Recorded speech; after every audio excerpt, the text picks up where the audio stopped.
Welcome, everybody. Thank you for joining us here on what is this wet and windy day where I'm at here in Washington, Central Washington. We had a killer squall come through a little while ago, about ripped off the awning off the campaign trailer here, and felt like we were about to go up for a ride like a kite. But we're here. We're with you this evening. Thank you all for joining me.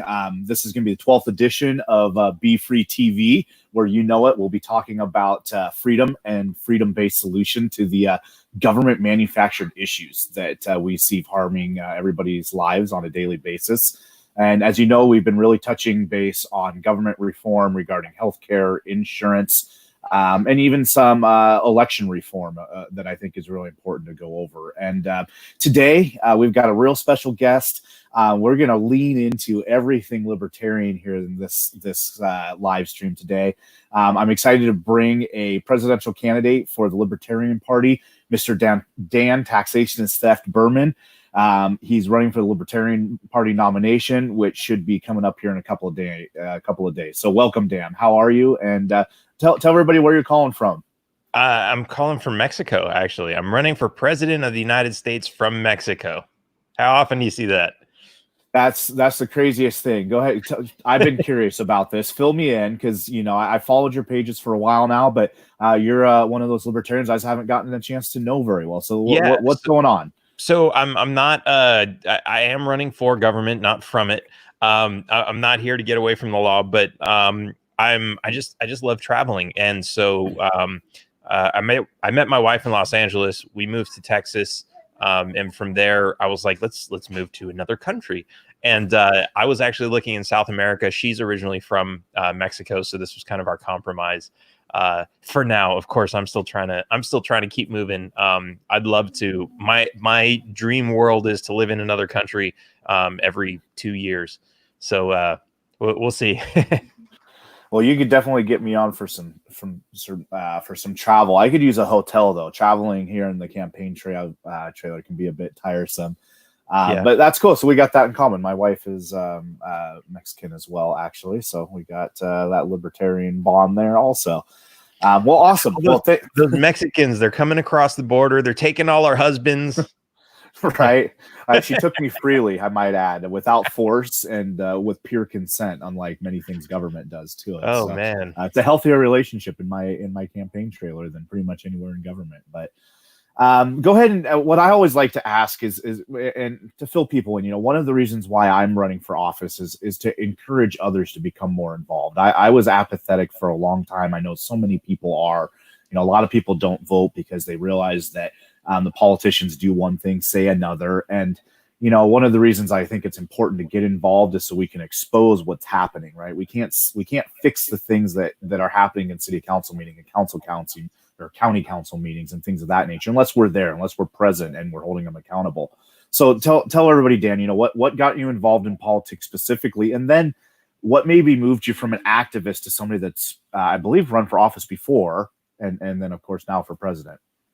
Yes. So the IRS kicked down my door and took everything I had. Well, no, that's a little exaggeration, but I've always been kind of an entrepreneur. So when I got to the point where everyone was telling me you need to get a business license, why? What do I need a license? I don't want a license. You need to pay. You need to file taxes and do all this. Why? I don't want to do all that. Why? I have to I'm making this money and I have to give it to the government. What sense does this make? And I just kind of resisted it for a while, and I did try not filing and not paying, and I got into a couple fights with the IRS and the California Franchise Tax Board, and found out just some really weird inconsistencies about the system, and of course that took me down to the rabbit hole of finding out that we actually aren't supposed to pay taxes, but they have this whole system of smoke and mirrors to trick us into thinking that we're supposed to pay this tax, which has been ruled unconstitutional in the past. We're actually on the third income tax that this country's ever had. The first two were unconstitutional. The third one was not unconstitutional because it doesn't really apply to anyone. But they've tricked us into thinking it does. So you can't go to a court and say this is unconstitutional because technically it doesn't apply to you. And it's just like, it's amazing how they've been able to like trick everybody into believing this whole lie. And so learning all this stuff really got me, upset. What can I do? What can I do? And I started fighting back as many different ways as I could. I got rid of my driver's license. I stopped registering my cars. I stopped basically doing anything. I didn't even participate in the census in 2010, but of course they actually sent somebody to my door. Yeah, we didn't get a census paper from you and so they started asking me all these questions, and I'm like, I don't answer questions. Plead the fifth, right? Yeah, and like like what do you like? At that point, I was kind of like, why do they really want to know so bad? They have my social security number. They have like people reporting that they're giving me money to the IRS. Like they have all this information. Why are they going door to door trying to collect more? Why is it that every time you're stopped by the police, the first question they ask you after they have your driver's license is this address current? Why? Because they want to know if you don't pay this ticket, they want to know where to go kick your door down and drag you out. That's exactly what this is. They want to know where to go find your car if they want to tow it. This is how this system works. And but it's all smoke and mirrors. I've actually fought traffic tickets and parking tickets where, I said, I'm not going to pay this. And they've, sent me threatening letters, made phone calls and all this other stuff. And I send them a letter saying, hey, if you continue trying to get money out of me, I'm going to sue you under the Federal Debt Collections and Practices Act, which says it's illegal for you to do this. And they disappear. And it's like, it is a very, you mentioned this earlier. It's a very intimidating system, right? People they're very apathetic because they look at government and they're like, they see all these giant buildings that cost like millions of dollars to make. Wow, our entire society must support these buildings because we've contributed so much. You look at your house and compare that to these giant marble buildings that the government makes. And it's like, yeah, we are nothing. We are so small and inferior, and they have the power to do all that. And that's how we feel. And so when we look at that system, we're like, yeah, I want to change that system. It's like, well, shit. I mean, I could change a light bulb in my house. I might be able to change some of the electrical wiring or plumbing, but when you look at that giant thing that's been built, that's very intimidating to people. When you want to look at that and say, I want to make a change. And there's also a feeling of loneliness, which I felt for a long time, which was, when I started to resist the IRS, I talked to so many people and they're like, well, you just have to pay taxes. Without taxes, we wouldn't have roads. We wouldn't have police and military and all that. And so I felt so alone because nobody would agree with me that taxation is theft. And of course, this was just like my close family. And I was afraid to say this to anybody outside. But then I was even afraid, because this is how bad our brainwashing is. I was afraid that if I started typing about, how much I hate taxes or the IRS, or if I even Googled it, that the IRS would just show up at my door and be like, oh, we know you've been Googling about how to not pay your taxes. You're going to prison. These are legitimate fears that absolutely irrational, but they were in my head because of all the propaganda and everything. And so somehow I got over that, and I just said, you know what, there's got to be other people out there. I tried finding them. I found the Libertarian Party, and I was kind of honestly disappointed that there weren't more people who were actively on this issue of, especially the income tax. I know they focus on a lot of really important issues, but this one I think is this is the root. This is where they get all the money to libertarians hate the drug war. Well, guess what? It's funded by the income tax. You get rid of the IRS, you get rid of the drug war. You get rid of the IRS, you get rid of all these foreign invasions. You get rid of the IRS, you get rid of ICE. You get rid of the borders. That's what it is. TSA, FDA, the Department of Education. All these programs are paid for by the IRS and their illegal collection scam. The national debt. The only reason banks are willing to lend money to the government is because they have this income stream that comes from the IRS. They're stealing from people. So, you and I are collateral for the government. That's what we are. We are collateral. We are a car that's being held for the lien, right? And it's ridiculous. Yeah, and that's why we're treated like property. And that's actually been like a statement of my campaign for a while, is we are not government property. And that's actually taken off around the world. We've inadvertently gotten a lot of attention from freedom lovers around the world, Australia, Africa, Europe, South America, Asia. And they've all really been supporting this campaign and what it stands for. So that's really amazing. And of course, whatever happens this weekend when they select the nomination, this campaign does not end here in 2020. This is going on, because as much as I talk about taxes and the IRS, it is the government. It's stealing from all of us, and it's not just our government; it's every government around the world. And people are starting to recognize that. So, I think.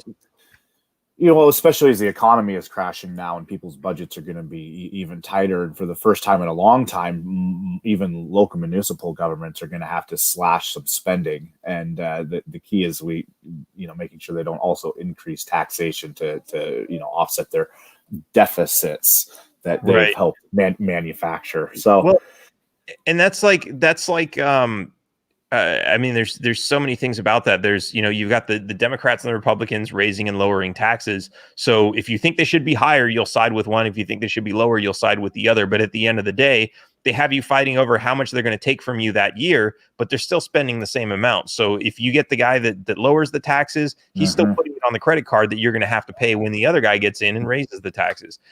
It's a wonderful, beautiful system. So are you saying the Democrats might actually be more fiscally responsible because they're at least trying to take more money to pay for it than the Republicans? No, no, that's an interesting paradigm though, because I think you're right. That the Republicans, will cut taxes and have historically, increased spending.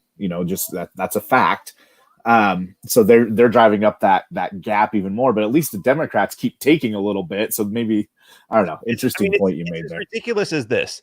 It's like, if you have $100,000 in credit card debt and you're going to spend, you're going to increase that by $2,000 every month. That doesn't make any sense. And, if you're increasing it by $2,000 every month, and then like 1 year, you're like, I'm going to pay $1,000 a month towards that, even though it's going up by 2,000. And then another year, you're like, it's going up anyway. Let me only spend 100 on it. Let me only pay it down by 100 every month. Meanwhile, it's still going up by 2,000 every month. That's kind of like how stupid it is. It's like, okay, the problem, we're focusing on the wrong side of the problem, in a way. We absolutely should get rid of the taxes, but absolutely the spending is like that's, you get rid of the spending and they have no reason to collect the taxes. Yeah. So one of the things that's been really fun and interesting in this campaign, and I think why a lot of people are tuning in now and have followed my campaign for now 2.5 years, is, I talk a lot about the hidden taxes that we don't see, and specifically in relationship to healthcare and insurance. So, the mantra of taxation is theft is something that, very much resonates with me and resonates with Dan. But it's so much more specific than just broad brush, abolish all taxes, because we can talk about how these taxes are actually harming our lives and making things more expensive. And Democrats and Republicans claim they want affordable health care. Obama passed a law called the Affordable Health Care Act, and a litany of new taxes, yeah. So why don't we just let's lean into this taxation as theft thing, Dan, and tell me what you know about taxes on healthcare, taxes on medical supplies, and what your thoughts are. Right. So I would say this. So first, probably the biggest problem we have with healthcare is not even a tax on the price, but a tax on the freedom and the right to choose what healthcare you want. So, for example, the government is protecting monopolies. They're creating and protecting monopolies, which takes away our freedom and our choice. And that's not a tax that we have to we don't have to fill out forms. It's not a sales tax. What it is it's, oh, you have a new product that you want to get to market. You have a new life-saving drug. Well, you're going to have to pay $50 million in some sort of fines and fees to get it through the FDA so that you can sell it to people. Well, that's really a tax on the manufacturer of that. If you want insulin, insulin is an example I like to use that. There's 3 companies that are allowed to sell it in the United States, but there's 47 that manufacture it worldwide. If you go to some countries where 9 of them are available, you'll find the price is closer to $10. Whereas in the United States, you're going to pay $100. In Mexico Mexico's the one where it's closer to 10. And if you go into Mexico and let's say, okay, well, it's only 10 there. Can I order it online and ship it here to the US? No, that's illegal. Why? If the stuff that they're selling in Mexico is actually manufactured in the United States and legal to sell in the United States, but only if you pay $100 for it. It makes absolutely no sense unless you're looking at, oh, they're protecting monopolies. Okay, that makes sense. They know they can't sell it for $100 in Mexico, especially with those other 47 companies around the world trying to sell down there. They can't do that. But if they can at least protect themselves from any other company being able to import into the United States, they can charge as much as they want. And that's exactly what we have. So there's that. You have certificate of need requirements. I was talking to a guy in Idaho that knew some investors who were trying to build a new hospital in his town, but there was already a hospital. So the government said, well, we don't need another hospital. So therefore you don't have a certificate of need. So therefore you can't build a hospital.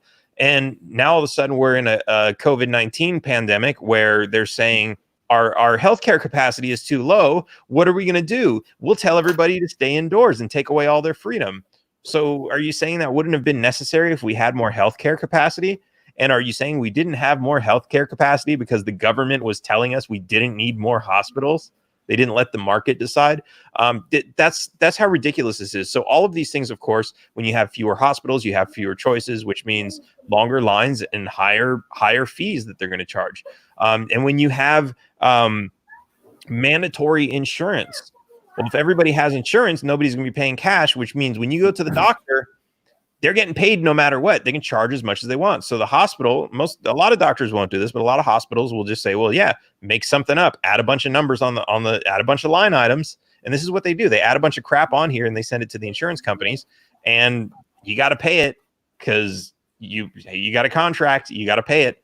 And you know, that's exactly what this happens. And it sounds great. Yeah. Wouldn't it be wonderful if everybody had insurance? But I have something that sounds even better. Wouldn't it be wonderful if you didn't need insurance? Wouldn't it be wonderful if you could just go to the hospital and say, oh my God, I need a heart surgery. How much is it? Oh, it's $1,000. Okay, cool.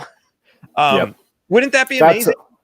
And you're completely right, because we have to, again, you know, libertarians here, you know, we like to strike at the root, right? We like to get down to past the symptoms and look at, okay, why is it expensive in the first place? What are we doing that makes it so that you even need insurance? And, you know, something that I've seen a lot in the industry, because I've worked as in an insurance office for a lot of years.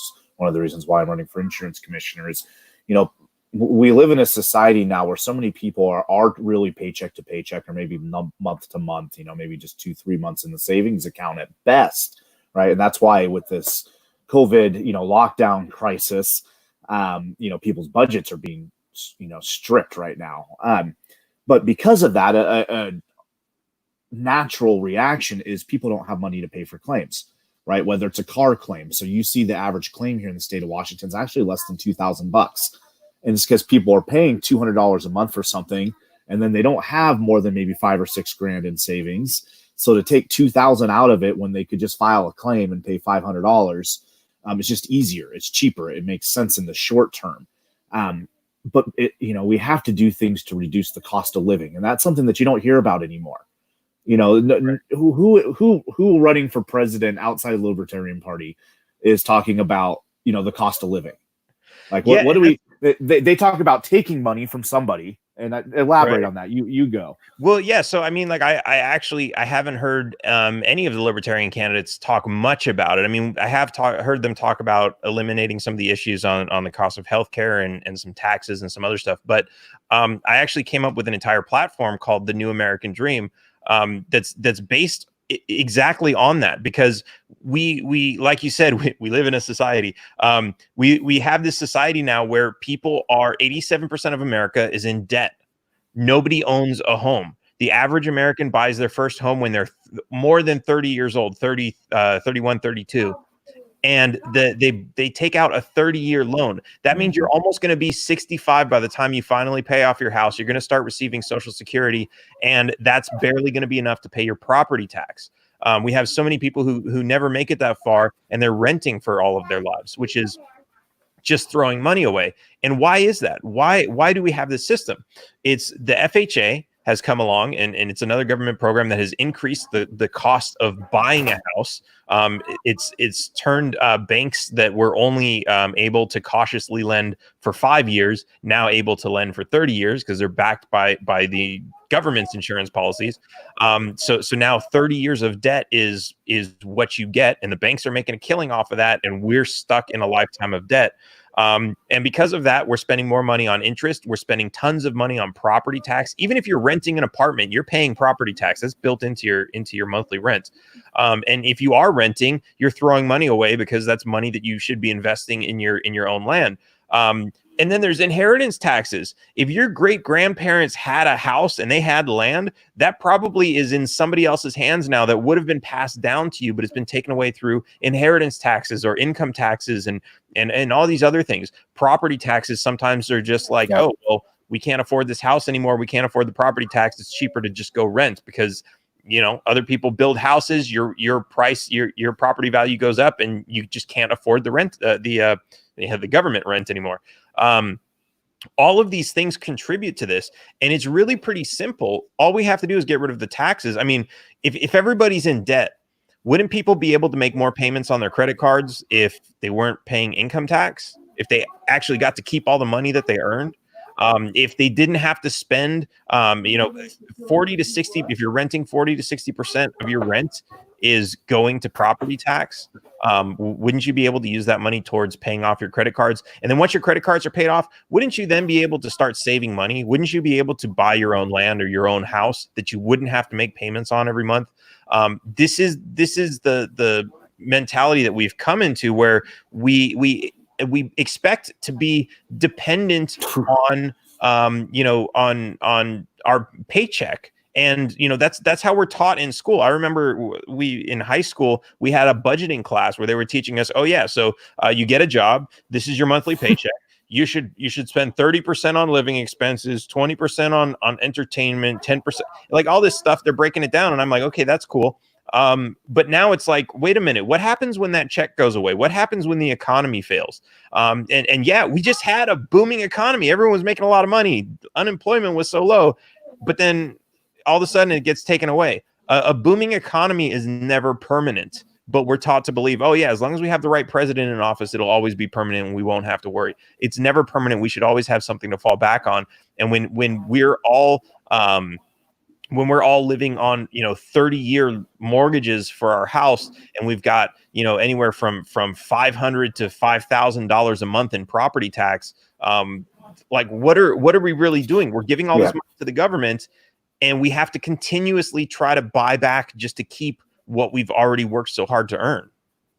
Yeah, and then of course you file a claim for everything because you don't have any extra cash in the savings account, right? And this is why it's so important that we attack these at each individual location. There's so many taxes that are taken out of the everyday lives of people.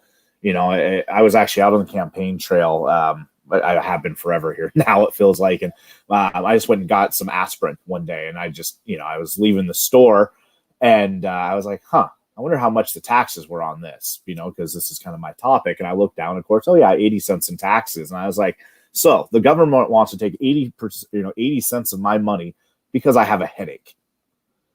Like, talk about, hitting your thumb with a hammer on purpose, right? Like, why do we allow this? And then it's not just the tax on that one thing, right? It's the tax on everybody that buys medicine that whole day that goes into that one pharmacy, and then the pharmacy across town, and then the pharmacy across the street, and so on and so forth. And all the people who made it, all the people who worked at the bottling company, all the people who work for the trucking companies that delivered it to you, the accounting companies that just keep track of business, and the lawyers involved. Like all of these people are there. Like a lot of them are expensive to begin with, but then you got to pay taxes on top of it. This is really interesting. Okay, the American payroll is $8.5 trillion. That's how much we get paid every year. The government's tax revenue, and I'm talking taxes, like everything from parking citations to income tax, $7.5 trillion. Say that one more time. I want to make sure I heard that right. $8.5 trillion. They collect $7.5 trillion every year. The total is only $500 billion more of what we 1 trillion more. Yeah. 1 trillion. Holy smokes. Which is like, what's the percent on it? It's like 90 something percent, right? Wow. 88%. But here's what else is interesting about that. There's only $4.5 trillion in circulation. Oh wait, talk about devaluing the dollar. $3.5 trillion. Yeah. Well, so they have two numbers to track this. $3.5 trillion is how much actual printed currency is in circulation. Then they have the multiplied numbers. So that's called the M0, and then they have they go M1, 2, and 3. I think they stopped publishing M2 after the 2008 crisis because it's basically the M2 is when you start depositing that money and they do fractional reserve. Now there's like more imaginary money floating around. They stopped publishing that, but it's somewhere around 6 trillion, I think, right now, which is still more money than they're collecting. And it's somehow we're supposed to pay off $24 trillion debt with that. It's insane. It literally is a system of smoke and mirrors where they put a bunch of imaginary numbers down on paper to keep us working, which is literally a system of slavery. Like Amanda says, it's literally a system of slavery to keep us working, to keep their machines going so that they can collect all this money and keep us producing. Because ultimately, what was the purpose of slavery? Was it to sit around and say, I own these people? Yeah, I'm wonderful. I'm a god because I own these people. No, it was production. To extract labor out of people. Exactly. Increase production.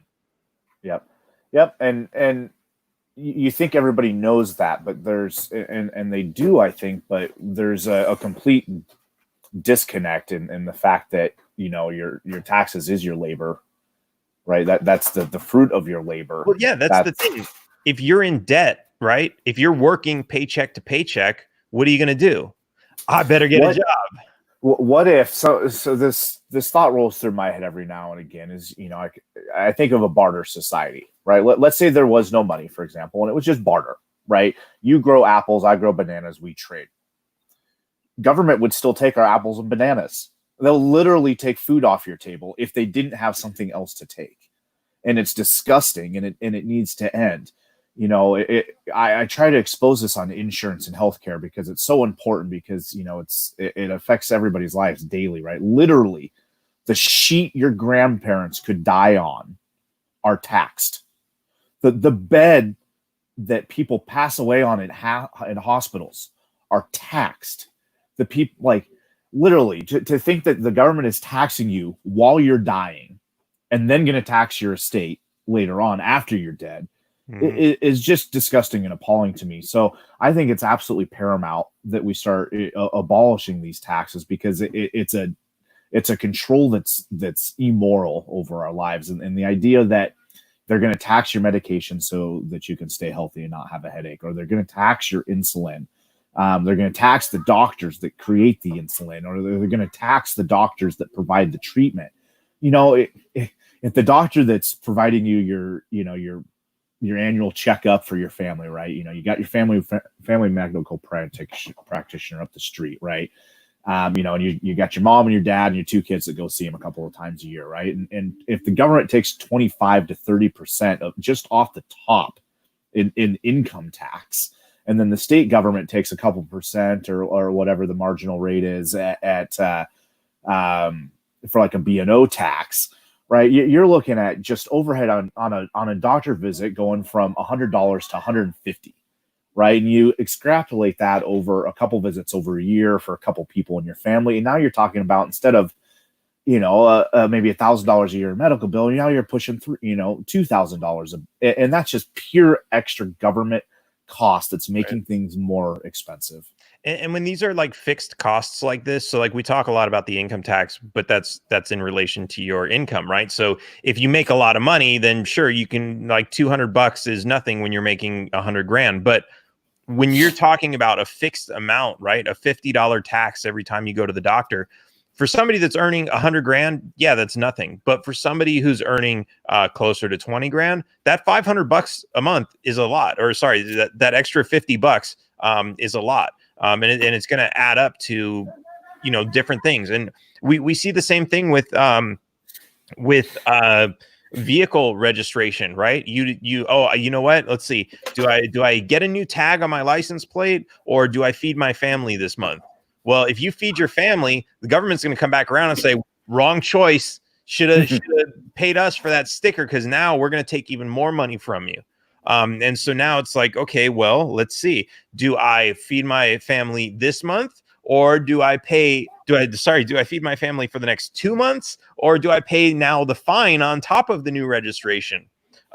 Do I risk losing my entire car that they're going to take away from me because I haven't paid for the registration, and they're going to potentially arrest me for having a moving violation and unpaid citation and all this other stuff? Do I want to risk all that stuff and losing my job when I have to feed my family? And it's when it gets to that point, it's like, well, it's extortion. They got me. They're robbing me. This is bullshit. They're making my family starve, but they're going to make them starve harder if I don't pay them. That's that registration thing, it really rings true to me, because one of the first things that kind of woke me up to the idea of government force was actually a parking issue I had living in the city of Seattle here. I had a vehicle. I'd bought it from a friend, a cheap vehicle, drove, didn't pass emissions, had expired tabs. So we drove it home, right? Got it home, parked it. And I got the car towed from while it was parked for having expired tabs in the city of Seattle. They took it to the impound.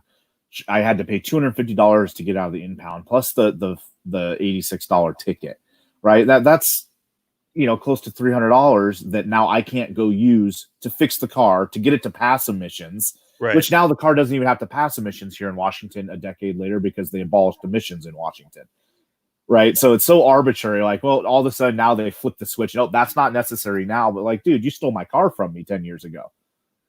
And right. It's wrong. So I appreciate somebody like you really exposing these things.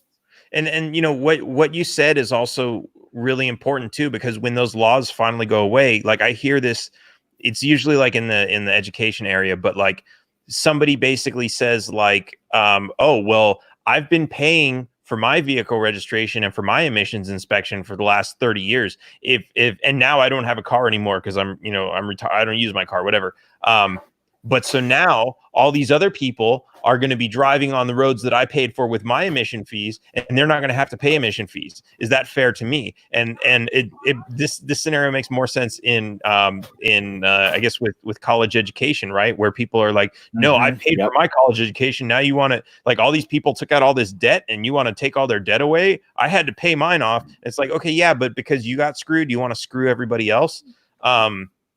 It really creates a lot of conflict here, and that's something we have to get over. I mean, it turns us against each other. Yeah. And I talk to a lot of people about reparations, because I'm out there. I'm talking to Republicans and Democrats, and a lot of Democrats always bring up reparations.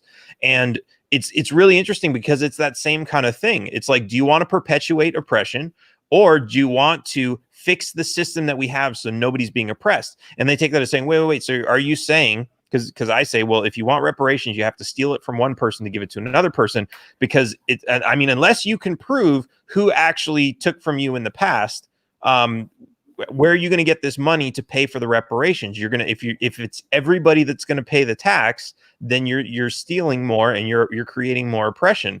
And so do you want more of that, or do you want to fix the problem?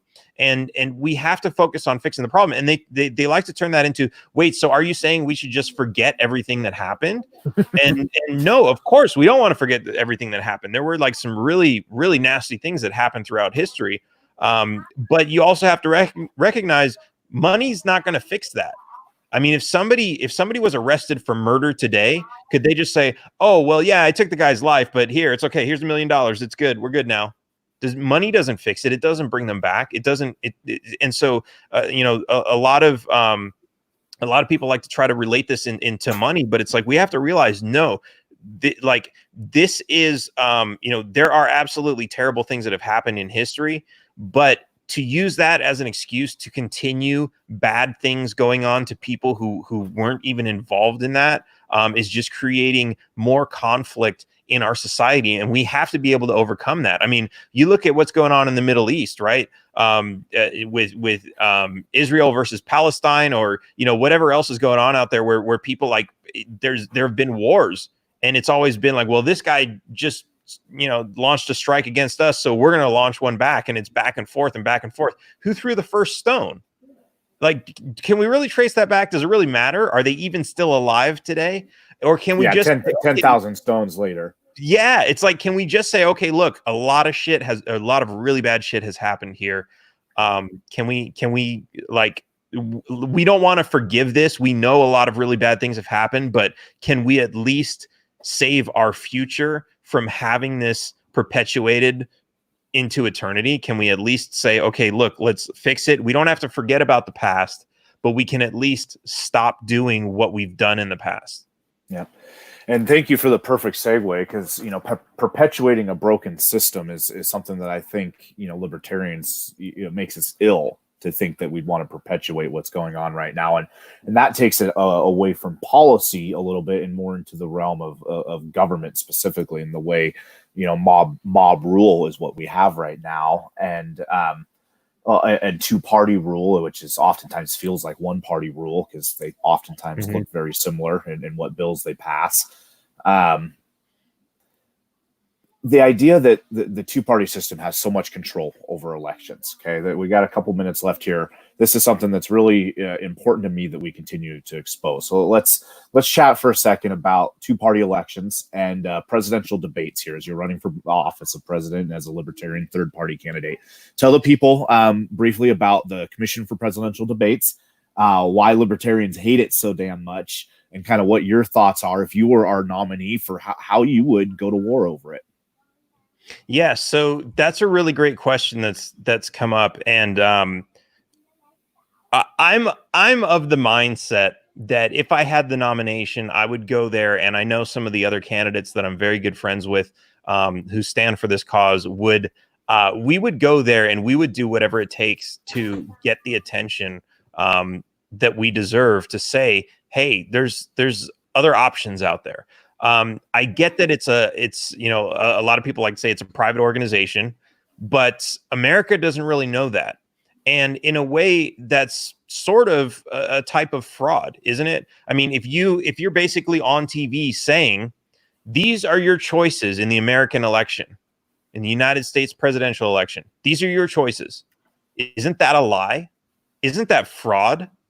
Isn't that stealing away the opportunity for the American people to vote for somebody who they're not whose name they're not saying? And I get that when there's 1,000 people running, which I think there's over 1,500 the last time I checked, I think. Yeah, they can't like name them all.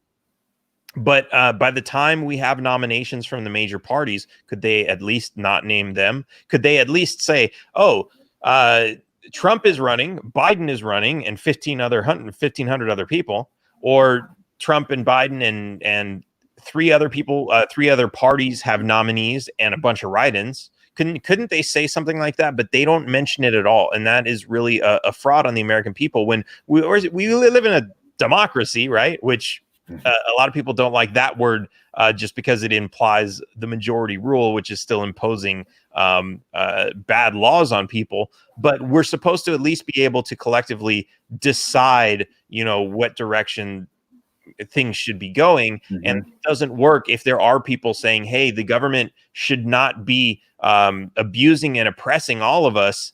And then the media is going to just say, well, yeah, we don't want to hear from this guy. And this is what the Democrats and Republicans have done, because they I believe that the Democrats had a contract with all of the candidates who appeared in their debates that they weren't allowed to appear in any other debates outside of theirs.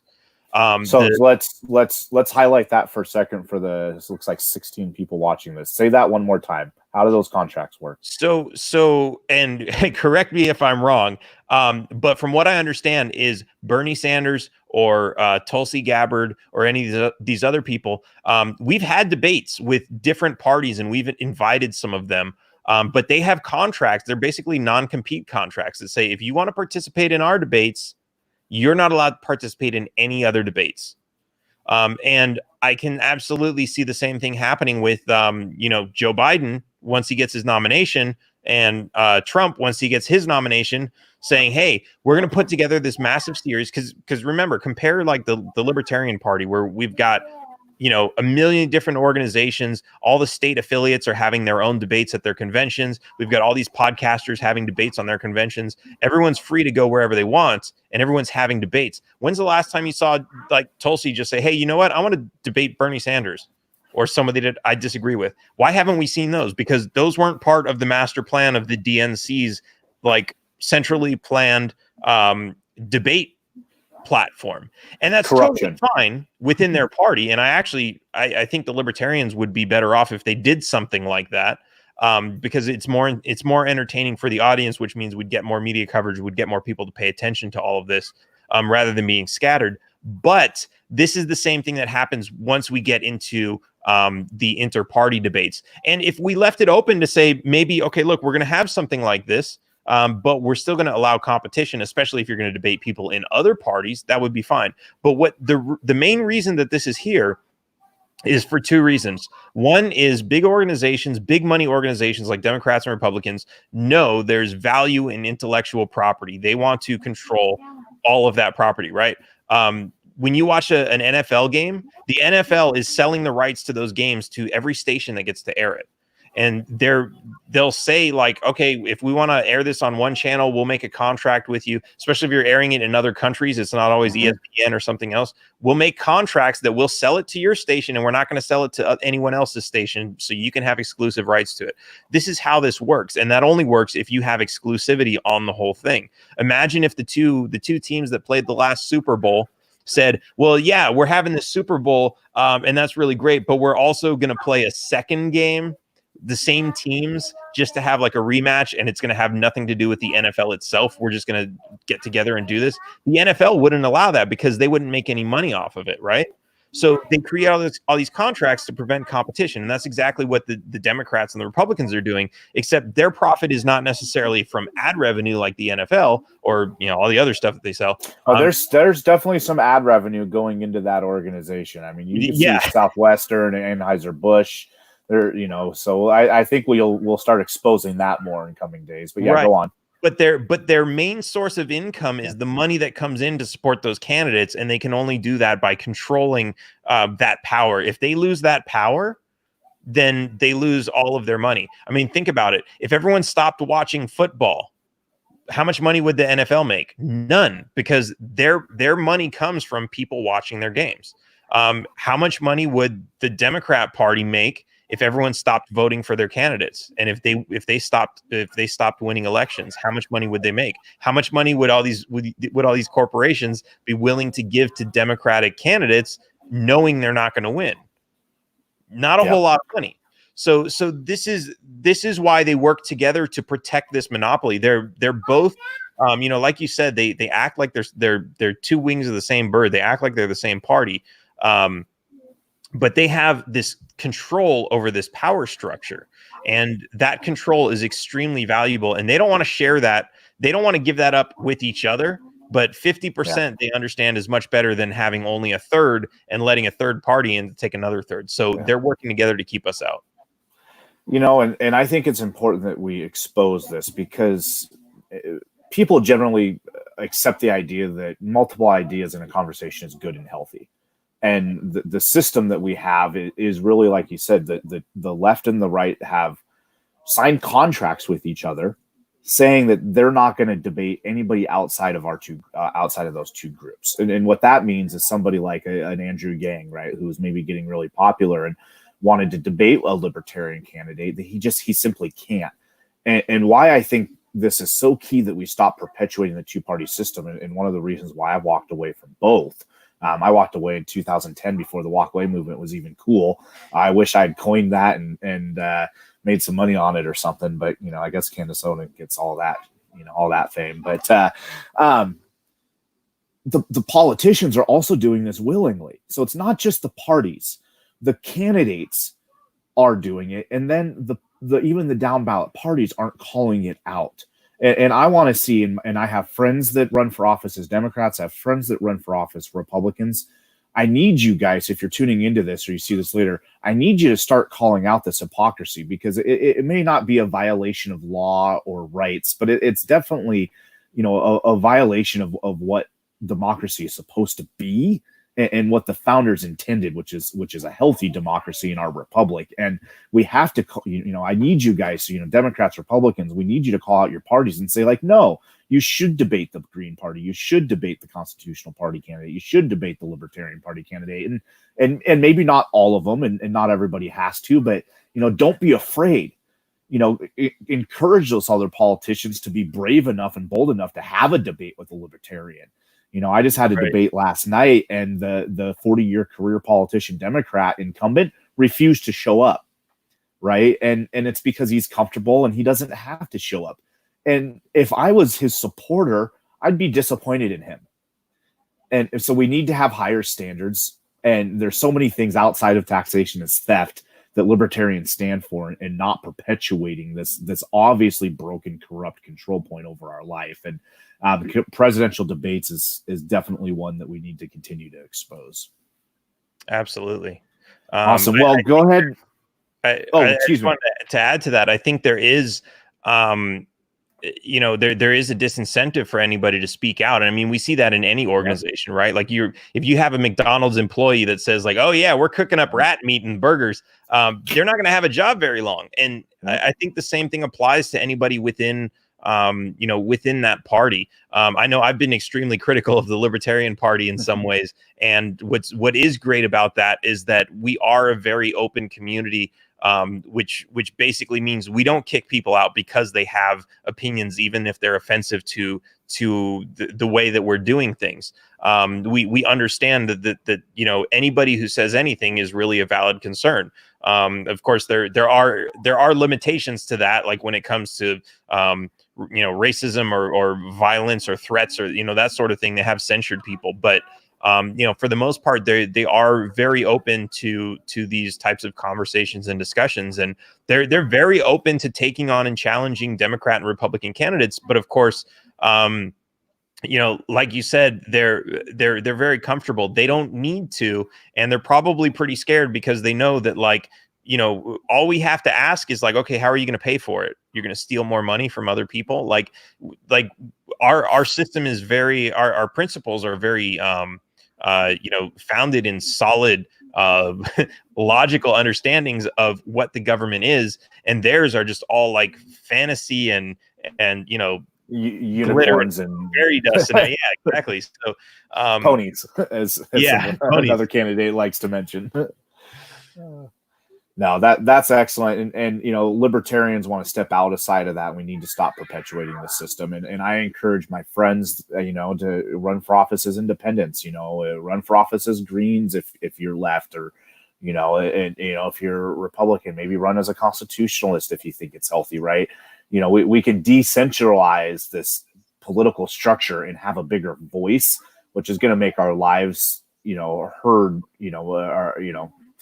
it's going to have our voices heard more at a local level, right, where it really impacts us the most. And there's so many different things that we can do that. First, we have to admit what we're doing isn't working.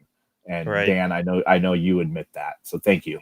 Yeah. And let me say this too. Let me say okay, because I know like ballot access is a huge deal, right? If you run as a constitutionalist, you're going to have ballot access problems, depending on what level you're running for. But this is really important.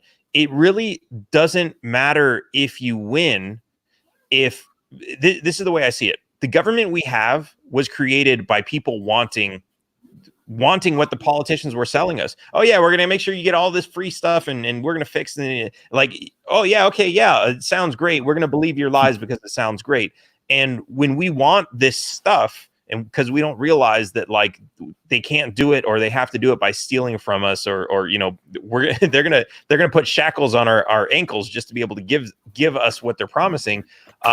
Once we realize that, then we'll start saying no to those things. And the problem is that the majority of America is still open to those ideas, thinking that politicians can just come in with these fantasy ideas, and they're willing to buy them. And so one of the most important things we can do if you're running for any office is just to spread this information and wake people up to the idea that government is not, it's not magic. It can't solve all our problems. It's not what we've been led to believe it is with so many years of propaganda. And in doing so, you're going to put pressure on all the parties that have this power to stop making those lies, and to stop making false promises, and things actually will change. And that's when we're going to start to see the ballots open up, where they're going to say, okay, well, let's let the other parties on there because nobody's happy with these things. People will start to demand that. Right now there's no demand. Like, there's us saying, yeah, we need ballot access, but the general public, they don't care about ballot access. They, as far as they're concerned, they have two choices. They're good enough for them because they believe the lies, and there's no reason to open the ballot up to a bunch of other people they've never heard of. So the most important thing we can do is change the public opinion, and then that's going to create the rest of the change that comes with it. Yeah, and that's why conversations like this are so key, just to share ideas, and in a way that we're not attacking one another. And obviously you and I probably wouldn't do that because we're like-minded, but I think it's important as we're having conversations that we find ways to peacefully coexist, right? That's what this country is about. It's about getting along. It's about enjoying our diversity and embracing it. And instead we've diverged into this path of using, political power to force our ideas on one another. And it just, you can't do that in a marriage. You can't do that in a friendship. Why are we trying to do it over a whole society? So, Dan, well, go ahead, take a last minute or two here, just real quick. You've got a second. Go ahead and pitch yourself to the Washington delegation. Sure. So, man, well, Behrman2020.com. That's my website. Go check it out. I got some cool stuff on there. There's a video. If you go to youtube.com/taxation is theft, there's one called The New American Dream, which explains what I was talking about earlier about how we need to get America out of debt and less dependent on the government and the economy. And I guess I want to say this. We are not government property. We have to understand that as long as we are free in our minds, we are absolutely free. And yes, there may be consequences from the government for things that we do, even though they are well within our rights to do them. And yes, we might avoid doing some of those things just because we know that those dangers are out there in the world. But if we can at least understand what is right in our minds, and we can at least share those ideas with other people, and get everybody else out of these mental prisons that they've built in our own minds, we can really start seeing real change. And that's how real freedom is going to come about. It doesn't come from begging, hey, can we please have permission? It comes from asserting, no, we are free individuals. We are free beings. We think freely. We know who we are. We know what you are, and we're not going to let you control us. That's absolutely a good statement. Thank you so much, Dan, for joining us. I wish you the best of luck on election here. I know you've put your kind of heart and soul into this for a long time, and it's been my pleasure to talk to you for the very first time, and hopefully we can stay in touch and chat a little more. Definitely. To everybody else that's tuned in, thank you for spending almost an hour with us. If you didn't catch the first half, tune into it when you get a chance. Save it in your feed, share it with a friend, like it, comment on it, follow us, tweet at us, Snapchat us, the whole 9 yards. Check out my website, anthonywelty.com.